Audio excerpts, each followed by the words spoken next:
60-70 কত বছর আমি বাঁচবো সেটা আল্লাহ ভালো জানে। ঠিক যত বছর আমার জন্য হায়াত লিপিবদ্ধ করা হয়েছে, ঠিক প্রত্যেকদিন যখন বিদায় নিচ্ছে, সন্ধ্যা যাচ্ছে, সকাল আসতেছে, সকাল যাচ্ছে, সন্ধ্যা আসতেছে, ঠিক আমার আপনার জীবন থেকে একটা সন্ধ্যা চলে যাচ্ছে, একটা সকাল চলে যাচ্ছে। এভাবে যেতে যেতে দেখবেন একদিন আমি আপনি অন্ধকার কবরে চলে গিয়েছি। আমাদের পূর্বপুরুষ তারাও একদিন আমাদের মতো এইভাবে ছিল, আজকে তারাও চলে গিয়েছে। ঠিক আমাকে আপনাকেও চলে যেতে হবে। এই জন্য আল্লাহ হাবিব সাল্লাল্লাহু আলাইহি সাল্লাম বলেছেন, যদি কোনো ব্যক্তি শাওয়াল মাসের 6টি রোজা রাখে, মাহে রমজান মাসে 30টি রোজা রাখার পরে যদি কোনো ব্যক্তি শাওয়াল মাসের 6টি রোজা রাখে, উলামায়ে কেরাম ব্যাখ্যা করেছেন যে মাহে রমজানের 30টি রোজাতে 10 দিয়ে গুণ দিলে হয় 300, আর শাওয়াল মাসের 6টি রোজা রাখলে 6 দিয়ে গুণ করলে হয় 6 10 60, 300 যোগ 60 অর্থাৎ 360। তার মানে মাহে রমজানের একটি মাস সিয়াম সাধনা পালন করার পরে, রোজা রাখার পরে যদি কেহ শাওয়াল মাসের 6টি রোজা রাখে, সেই জন্য পুরো বছর রোজা রাখার সওয়াব পেয়ে যাবে। অর্থাৎ সে যেন পুরো বছরটাই রোজা রাখলো। এই জন্য যদি আমাদের কারো পক্ষে সম্ভব হয়, আমরা চেষ্টা করবো শাওয়াল মাসের 6টি রোজা রাখতে। সম্মানিত সুধী, আমি খুতবার শুরুতে যে আয়াত এবং হাদিসটুকু তেলাওয়াত করেছি, আল্লাহ তাবারক ওয়া তাআলা যদি আমাকে তৌফিক দেয়, আমি তার মধ্যেই কয়েকটি কথা বলে বিদায় নিব। আমার তৌফিক ইল্লা বিল্লাহ। আল্লাহ তাবারক ওয়া তাআলা পৃথিবীতে বাবা সাইয়েদনা আদম আলাইহিস সালাতু ওয়াস সালাম থেকে শুরু করে আজ পর্যন্ত যতগুলো বনি আদম পৃথিবীর বুকে ছড়িয়ে ছিটিয়ে দিয়েছেন, সেটি হচ্ছে বৈবাহিক সূত্রে। বাবা আদম আলাইহিস সালাতু ওয়াস সালাম, মা হাওয়া আলাইহিস সালাম থেকে শুরু করে আজ পর্যন্ত পৃথিবীতে কত কোটি মানুষ জন্মিয়েছে, সবগুলো বিবাহ বন্ধনে আবদ্ধ হয়ে। ঠিক আমরাও বিবাহ বন্ধনে, আমাদের পূর্বপুরুষ তারা বিবাহ বন্ধনে আবদ্ধ হয়েছিল বিদায় ক্রমান্বয়ে আমরা পৃথিবীতে এসেছি। ঠিক এভাবে কিয়ামত পর্যন্ত চলতে থাকবে। আল্লাহ তাবারক ওয়া তাআলা পবিত্র কোরআনুল কারীমে তিনি ইরশাদ ফরমান, ফানকিহু মা তাবা লাকুম মিনান নিসা। ফানকিহু, তোমরা বিবাহ করে নাও, মা তাবা লাকুম, তোমাদের ইচ্ছে মতো, তোমাদের যাকে পছন্দ হয়, যাকে তোমার ভালো লাগে, মিনান নিসা, নারীদের মধ্য থেকে যাকে তোমার ভালো লাগবে, যাকে তোমার পছন্দ হয়, তুমি তাদেরকে বিয়ে করে নাও। মাসনা ওয়া সুলাসা ওয়া রুবা, 2 2 3 3 4, 2টো 3টে 4টে তুমি বিয়ে করে নাও। তবে ফাইন খিফতুম, যদি তুমি 2টো 3টো বা 4টে বিয়ে করো, যদি তুমি এই ক্ষেত্রে সকলের ক্ষেত্রে সমান বিচার করতে না পারো, সমান অধিকার দিতে না পারো, কিংবা ইসলাহ সংশোধন করতে না পারো, তাহলে ফাওয়াহিদাতান, তুমি একজনকে বিয়ে করে নাও। আল্লাহ তাবারক ওয়া তাআলা আমাকে আপনাকে বিয়ে করার জন্য আদেশ করেছেন। কমপক্ষে একটু হলো আমাকে আপনাকে বিয়ে করতে হবে। ঠিক এই বিয়ে করাটা, আমি বিয়েটা কোন নিয়মে করব, কোন তরিকায় করব, নবী, সাহাবায়ে কেরাম এবং আহলে সুন্নাত জামাতের আকীদা অনুযায়ী যেভাবে বিয়ে করা দরকার, আমি কি সে অনুযায়ী বিয়ে করব, নাকি বর্তমানে মডার্ন জামানায়, বর্তমান এই সিচুয়েশনে যেরকম বিবাহগুলো হচ্ছে, আমি কি সেরকম ভাবে বিবাহ বন্ধনে আবদ্ধ হব, নাকি সাহাবায়ে কেরাম রাসূল যেভাবে আমাদেরকে আদেশ করেছেন আমরা সেভাবে করব। আন আবি আইয়ুব আল আনসারী রাদিয়াল্লাহু তাআলা আনহু قال قال رسول الله صلى الله عليه وسلم أربع من سنن المرسلين الحياء والتعطر والسواك والنكاح। 1500 বছর আগে আল্লাহর নবী বিশিষ্ট সাহাবী হযরত আবু আইয়ুব আল আনসারী রাদিয়াল্লাহু তাআলা আনহু হতে বর্ণিত, তিনি বলেন, আল্লাহর হাবিব সাল্লাল্লাহু আলাইহি সাল্লাম বলেছেন, আরবাউন মিন সুনানিল মুরসালিন, প্রত্যেক নবী এবং রাসূলদের 4টি কাজ ছিল সুন্নাত। বাবা আদম আলাইহিস সালাতু ওয়াস সালাম থেকে মুহাম্মদুর রাসূলুল্লাহ সাল্লাল্লাহু আলাইহি সাল্লাম পর্যন্ত প্রত্যেক পয়গম্বর এবং নবী রাসূলদের চারটি কাজ সুন্নাত ছিল।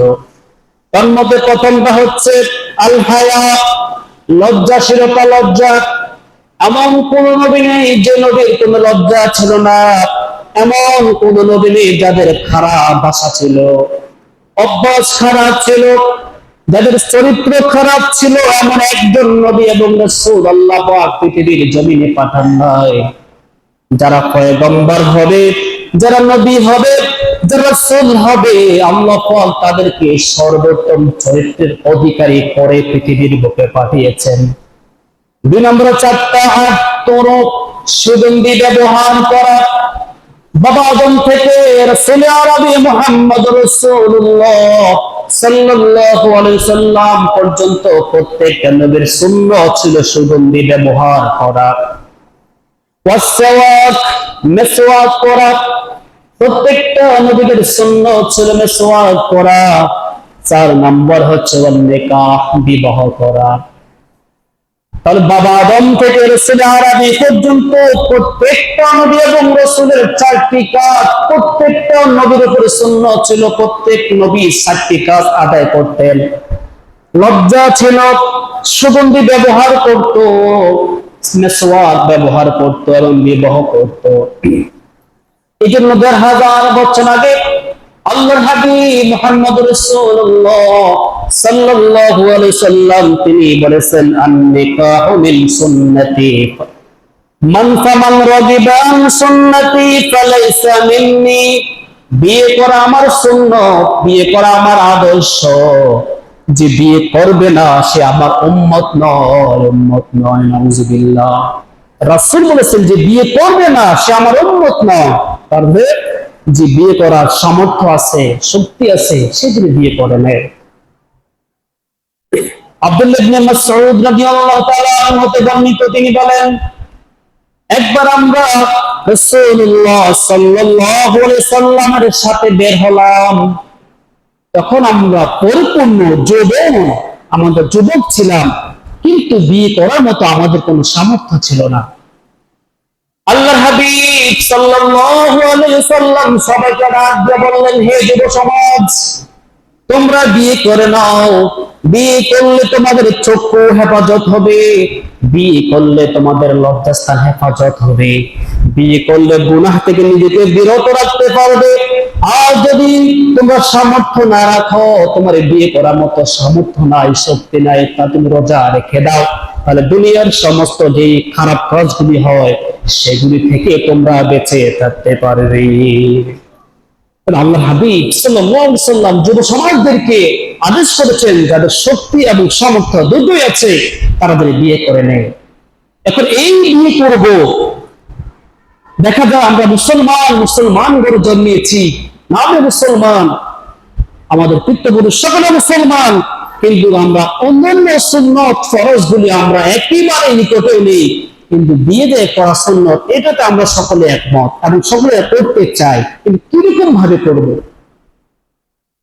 আল্লাহ নবীর বিশিষ্ট সাহাবী হযরত সাদ সালামী রাদিয়াল্লাহু তাআলা আনহু খাটো একটি মানুষ ছিল, খুব কালো একটি মানুষ ছিল, পুরা দেহের মধ্যে বসন্তের দাগ, এবং খুবই এতই গরিব ছিল, এক বেলা খাবার খেলে আর এক বেলা খাবার খাওয়ার মতো তার সামর্থ্য ছিল না।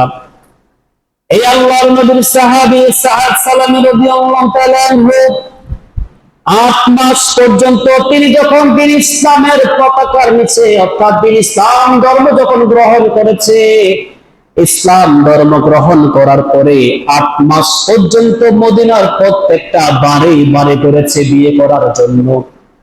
কালো মানুষ, গরিব মানুষ, পুরো দেহের মধ্যে বসন্তের দাগ, পুরো দেহের মধ্যে রোগ, এইগুলো দেখে কেউ তার কাছে মেয়ে বিয়ে দিতে চায় না।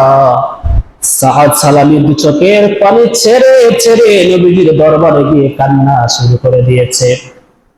রাসূল আরবি প্রশ্ন করলো, সাদ তুমি কাঁদছো কেন? ইয়া রাসূলুল্লাহ, ইয়া হাবিবাল্লাহ, আজ 8টি মাস হয়ে গেল মদিনার অলিতে গলিতে কত বাড়িতে ঘুরেছি একটি বিয়ে করার জন্য, কেউ আমার কাছে একটা মেয়ে বিয়ে দেয় নাই। আল্লাহ রাসূল ডাক দিয়া বললেন, সাদ তুমি কি দিন ইসলাম ধর্ম গ্রহণ করেছো কিনা? সাদ সালামে ডাক দিয়ে বললেন, ও আল্লাহর রাসূল, আমি আপনার এই মজলিসে আসার পূর্বে ওয়াল্লাহি শাহিদতু লা ইলাহা ইল্লাল্লাহু ওয়া আন্না মুহাম্মাদান আবদুহু ওয়া রাসূলুহু ক্বাবলা আন আজলিসা ফি হাযাল মাজলিসি বিসামানিয়াতি আশহুর। ও আল্লাহর রাসূল, আজ থেকে আমি আরো আপনার মজলিসে বসার থেকে 8 মাস আগে তো আমি আপনার রক্তে জড়া দিন ইসলামের কালেমাকে গ্রহণ করে নিয়েছি। আজ থেকে আরো 8 মাস আগে আমি দিন ইসলাম ধর্ম গ্রহণ করেছি।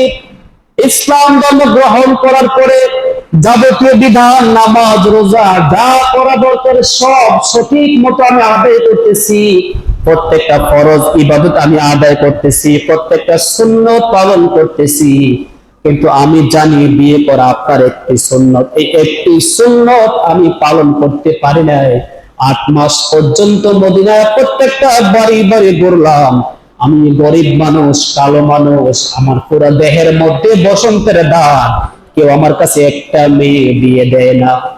আল্লাহর হাবিব বললেন, যাও এই মদিনা শহরের মধ্যে সবচেয়ে ধনী ব্যক্তি আমর ইবনে ওহাব আল-কুরশি, এই মদিনার মধ্যে যাকে বলা হয়েছে সাইয়্যিদু বানি সাকিফ, মদিনা শহরের মধ্যে সর্বশ্রেষ্ঠ ধনী আমর ইবনে ওহাব আল-কুরশি, তার একটা যুবতী মেয়ে রয়েছে, যে মহিলাটা, যে মেয়েটা পুরা মদিনার মধ্যে তার সাথে সুন্দর আর একটা দ্বিতীয় মেয়ে নেই।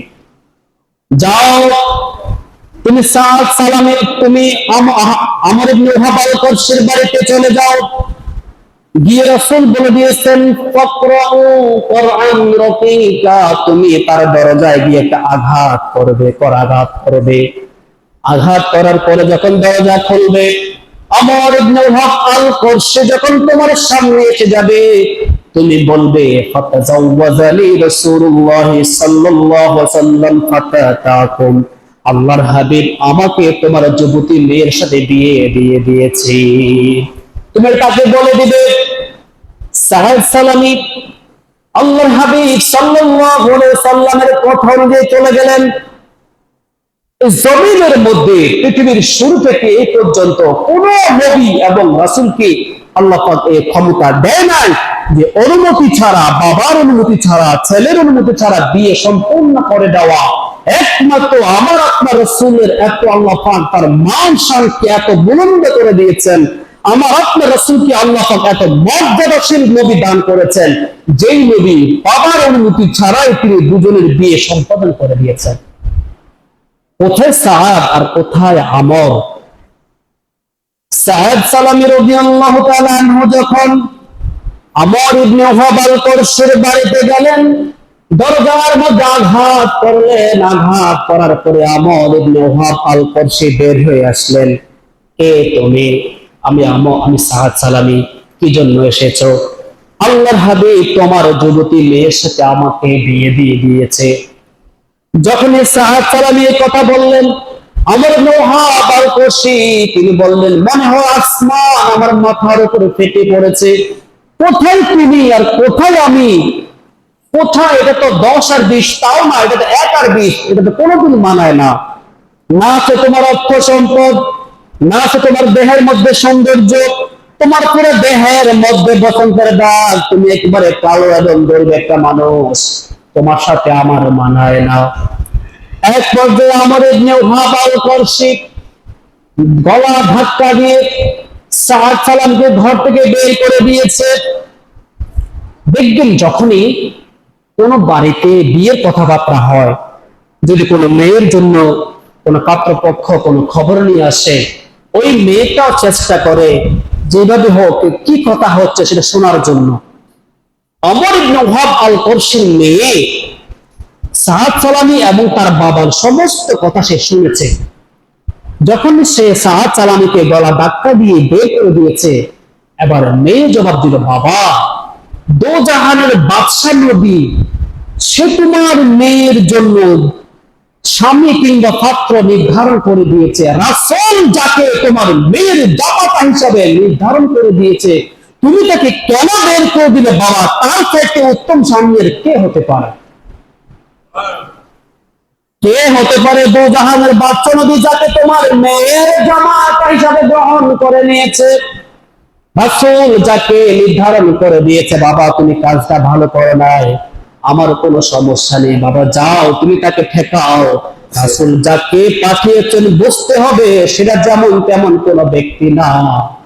আমর ইবনে ওয়াহাব আল-কারশী রাদিয়াল্লাহু তাআলা দৌড় দিলেন, গিয়ে দেখতেছেন সাআদ সালামী আল্লাহর হাবিবের পিছনে বসে বসে তিনি কাঁদতেছেন। আমর ইবনে ওয়াহাব আল-কারশী দৌড়ে বললেন, ইয়া রাসূলুল্লাহ, ইয়া হাবিবাল্লাহ, আমার ভুল হয়েছে, আমার বেয়াদবি হয়েছে, আমাকে ক্ষমা করবেন, আমি আপনার সিদ্ধান্তটাই মেনে নিলাম। এবার রাসূল বললেন, সাআদ সালামী যাও তুমি বাসর করতে যাও। সাআদ সালামী বললেন, ইয়া রাসূলুল্লাহ, ইয়া হাবিবাল্লাহ, এই মদিনা আমার চাইতে গরিব আর একটা ব্যক্তিও নেই, আমি কি নিয়ে যাব? আমার কাছে একটা দিরহামও তো নেই। তখনই আল্লাহর হাবিব হযরতে আলী, হযরতে ওসমান এবং হযরত আম্মার, হযরত আমর, এই তিনজন ব্যক্তির কাছে পাঠালেন, যাও আর তোমাকে কিছু সহযোগিতা করবে। হাদিসে এসেছে প্রত্যেকটা লোকের তাকে 200 দিরহামের উপরে তাকে দিয়েছেন। এই সাআদ সালামী যখন 600 দিরহামের উপর কিছু টাকা পেয়েছেন, দিরহাম পেয়েছেন, আল্লাহর হাবিব বললেন, যাও তুমি এবারে বাজারে যাও, বাজারে গিয়ে তোমার স্ত্রীর জন্য যা যা প্রয়োজন তুমি জিনিসগুলো ক্রয় করো। সাআদ সালামী বাজারে গেলেন, জিনিস ক্রয় করতেছেন, সুন্দর সুন্দর জিনিস তিনি ক্রয় করতেছেন।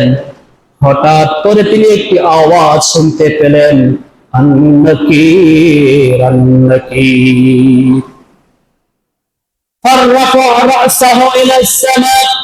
সাআদ সালামী তার চক্ষুটা তিনি আসমানের, তার চেহারা আসমানের দিকে উত্তোলন করলেন। তিনি যখন আওয়াজ শুনলেন, আন্নাকির আন্নাকির, এটা যুদ্ধের একটি আওয়াজ।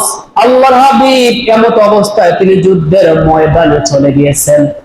সাআদ সালামী বললেন, আল্লাহ, আমার রাসূল যুদ্ধের ময়দানে চলে গিয়েছে, আমি সাআদ বাসর করবো, এটা হতে পারে না। যে জিনিসগুলো দিয়ে আমি স্ত্রীর জন্য সরঞ্জাম কিনেছি, জামা কাপড় কিনেছি, আবার বিক্রি করে তিনি যুদ্ধের সরঞ্জাম গুলো কিনে নিলেন, বর্ম লৌহ যা দরকার তিনি সব ক্রয় করে নিলেন। যুদ্ধের সমস্ত জিনিস সরঞ্জাম ক্রয় করে যুদ্ধের ময়দানে চলে গেলেন। যুদ্ধ করতে করতে এক পর্যায়ে সাআদ সালামীর ডান হাতটা যখন পড়ে যায়, ওই ডান হাত যখন রাসূলের সামনে আনা হলো, আল্লাহ হাবিব হাতটা দেখে বললেন, এটা কারো হাত নয়, এটা সাআদ সালামীর হাত। যাও দেখো কোথায় আমার সাআদ সালামীর লাশ। সাহাবায়ে কেরাম সাআদ সালামীর লাশটা খুঁজে বের করলেন। বের করার পরে যখন রাসূলের সামনে রাখলেন, রাসূল আরবি দু চোখের পানি ছেড়ে দিয়ে কাঁদতে লাগলেন। আবার কিছুক্ষণ পরে মুস্কি হাসি দিলেন, আবার কিছুক্ষণ পরে সাআদ সালামীর থেকে চেহারাটুকু তিনি ঘুরাইয়া ফেললেন। তোর মধ্যে সাহাবীদের মধ্যে এক সাহাবী ছিল, যার নাম হচ্ছেন আবু লুবাবা। লুবাবা ডাকতে বললেন, ইয়া রাসূলুল্লাহ, ইয়া হাবিবাল্লাহ, বুঝতেই পারে নাই সাআদ সালামীর লাশ যখন আপনার সামনে রাখা হলো, আপনি মুস্কি হাসি দিলেন, আবার কিছুক্ষণ পরে আপনার দু চোখে পানি ঝরলো, আবার কিছুক্ষণ পরে আপনি চেহারা ঘুরাইয়া ফেললেন, কারণটা কি? আল্লাহ নবী ডাকতে বললেন, আবু লুবাবা শোনো, আমি এই জন্যই হেসেছি যে সাআদ সালামী 8 মাস পর্যন্ত মদিনায় প্রত্যেকটা বাড়িতে ঘুরেছে বিয়ে করার জন্য, কেউ তার কাছে একটা মেয়ে বিয়ে দেয় নাই। সে আমি রাসূলকে মহব্বত করে, দিন ইসলামকে মহব্বত করে সে তার বাসর ঘরে না গিয়ে যুদ্ধ করার জন্য চলে এসেছে। আমি এখান থেকে দেখতেছি সে আমার আল্লাহ পাকের জান্নাতে আনন্দে চিত্তে হাসতেছে, আল্লাহর জান্নাতে সে উঠতেছে, এটা দেখে আমি হাসতেছি। আর আমি এই জন্যই কেঁদে দিলাম, সাদ সালামির মায়ায় আমার দু চোখের পানি এই জন্যই ঝরেছে, যে লোকটা এই মুহূর্তে বাসর করার কথা ছিল, বাসর ছেড়ে আমি রাসূলকে ভালোবেসে সে যুদ্ধের ময়দানে চলে এসেছে। আনন্দে আমার চোখ থেকে অশ্রু বের হয়ে গিয়েছে। আর চেহারা কেন ঘুরাইলাম শোনো, সাদ সালামি যখন শাহাদাত বরণ করেছে, মদিনায় যখন তার জন্য একটা পাত্রী, একটা মেয়ে জোগাড় হয় নাই, শহীদ হবার দেরি হয়েছে, শহীদ হতে দেরি, আসমানের সমস্ত দরজাগুলো খুলে গিয়েছে, জান্নাতের সমস্ত হুর গুলো প্রতিযোগিতা শুরু করে দিয়েছে, তার আগে কে এসে সাদ সালামকে স্বামী হিসেবে গ্রহণ করবে? কার আগে কে আসবে দুনিয়ায় এসে সাদ সালামের লাশটাকে গ্রহণ করবে এবং কে তাকে স্বামী হিসেবে গ্রহণ করবে? এই জন্য জান্নাতে হুরগুলো যখন সবাই দুনিয়াতে আসতেছে, তাদের সামনের কাপড়গুলো সরে যাচ্ছে, বিদায় আমি আমার চেহারাটুকু ঘুরিয়ে ফেললাম। তাহলে যে লোকটাকে দুনিয়াতে একটা মেয়ে যার কাছে বিয়ে দিতে চায় না, আর জান্নাতি হুরগুলো তাকে স্বামী হিসেবে গ্রহণ করার জন্য বেতন পাড়া হয়ে আছে, কেমন ব্যক্তি কেমন জীবনটা পরিচালন করেছেন, কিভাবে জীবনটাকে দ্বীন ইসলামের ক্ষেত্রে পরিচালনা করেছেন। তিনি বলেছেন, আমি সব ফরজ বিধান সুন্নত সমস্ত আমল করেছি এবং সবগুলো আমি এট এ টাইম করি, শুধু বিয়েটা আমি করতে পারি নাই। তাহলে যে লোকটাকে মানুষ ঘৃণা করত, সে ছিল একবারে গরিব, চেহারা একবারে কালো, বসন্তের দাম, কিন্তু আল্লাহ পাকের কাছে তার মর্যাদা কত বড়। এই জন্য আমরাও আমাদের প্রত্যেকটি বিধানকে সঠিকভাবে আদায় করার পরে আমরা বিয়ের সিদ্ধান্ত যেতে হবে। আমরা বিয়ে করে ঠিক নামাজ ঠিক নেই, রোজা ঠিক নেই, হজ ঠিক নেই, পর্দা ঠিক নেই, যে ফরজ বিধানগুলি রয়েছে সেগুলো আমাদের একটাও কারো ঠিক নেই, সেইগুলো আমাদেরকে সঠিকভাবে আদায় করার পরেই আমরা আমাদের বিয়ের কাজটা করতে হবে। কেমন নারী আমরা বিয়ে করব? হযরত আবু হুরায়রা রাদিয়াল্লাহু তাআলা আনহু হতে বর্ণিত, তিনি বলেন, আল্লাহর হাবিব সাল্লাল্লাহু আলাইহি সাল্লাম বলেছেন, যদি কারো দ্বীনদারিতা এবং তার চরিত্র, নৈতিক চরিত্র সম্পর্কে তোমরা বা তুমি সন্তুষ্ট হও, তুমি জেনেছো অমুকের মেয়েটা খুবই ভালো একটা মেয়ে, চরিত্র খুবই ভালো এবং তার দ্বীনদারিতাটা অনেক ভালো, রাসূল বললেন, তুমি আর দেরি না করে তুমি সাথে সাথে তাকে বিয়ে করে নাও। কারণ তুমি যদি তাকে বিয়ে না করো অথবা ওই সময় তুমি বিয়ে না করো, জমিনের মধ্যে যে কোনো সময় আল্লাহ ফিতনা, ফাসাদ এবং বিপর্যয় সৃষ্টি করে দিবেন। অর্থাৎ তোমার যখন বিয়ের উপযুক্ত সময় হয়েছে, তুমি একটা ভালো কন্যা সন্তানের সন্ধান পেয়েছ, যার দ্বীনদারিতা খুব ভালো এবং যার নৈতিক চরিত্র খুব ভালো, তুমি যদি তাকে বিয়ে না করো, যে কোনো মুহূর্তে তুমি খারাপ কাজে লিপ্ত হয়ে যেতে পারো। এই জন্য এমন কিছু যখন তুমি সন্ধান পাবে, তুমি তখন তোমার বিয়ে করে নেবে। আন জাবির রাদিয়াল্লাহু তাআলা আনহু আন্না নবী সাল্লাল্লাহু আলাইহি ওয়াসাল্লাম আন্নাল মারআতা তুনকাহ, আল্লাহর হাবিব সাল্লাল্লাহু আলাইহি ওয়াসাল্লাম বলেছেন, যখন তোমরা কোন মেয়েকে বিয়ে করবে, আলা দীনিকা ওয়া মালিহা ওয়া জামালিহা, তুমি তার দ্বীনদারিতা, তুমি তার সৌন্দর্য এবং তুমি তার সম্পদ দেখে তাকে বিয়ে করে নাও। ফালাইকা বিজাতি দ্বীন, তোমাকে প্রথমে যে জিনিসটা প্রাধান্য দিতে হবে সেটা হচ্ছে তার দ্বীনদারিতা। তুমি যাকে বিয়ে করবে, তুমি যদি মেয়ে হও তুমি যাকে স্বামী হিসেবে গ্রহণ করবে, তুমি যদি ছেলে হও তুমি যাকে স্ত্রী হিসেবে গ্রহণ করবে, ফালাইকা বিজাতি দ্বীন, তোমার প্রথম কাজ হচ্ছে প্রথমেই তোমাকে দ্বীনদারিতা ওটাকে তোমাকে প্রাধান্য দিতে হবে। আমি যাকে জীবন সঙ্গী হিসেবে বানাবো তার দ্বীনদারিতা কেমন? কিন্তু বর্তমান সমাজে দ্বীনদারিতা তো দূরের কথা, আজকে আমরা কার সম্পদ কি পরিমাণ আছে, তার শিক্ষা যোগ্যতা কতটুকু আছে, তার বাবা কি করে, তার ভাই কি, তার ফ্যামিলি স্ট্যাটাস কি, আজকে আমরা ওগুলো তাকাই, অথচ একটা বড় আমরা জিজ্ঞেস করি না, একটা বড় আমরা জানতে চাই না যে আমার মেয়েটাকে আমি যার হাতে তুলে দিচ্ছি তার দ্বীনদারিতা কেমন, তার নামাজ কিরকম, সে নামাজ পড়ে কিনা, ইসলামের বিধানগুলো সে মেনে চলে কিনা, আমরা সেদিকে খেয়াল না করে তার ইনকাম সোর্সের দিকে আমরা তাকাই, তার মাসিক আয় কত, তার বাড়িটা কি রকম, তার ফ্যামিলি স্ট্যাটাস কি রকম, বংশ কি, আমরা ওগুলোর দিকে তাকাই। অথচ প্রথমেই আমাকে যে জিনিসটা আমাকে প্রাধান্য দিতে হবে সেটা হচ্ছে দিনদারিতা। আগের দিনের মানুষ যখন বিয়ে দিত, যখন তারা কোনো দিনদারিতার কাছে বিয়ে দিত,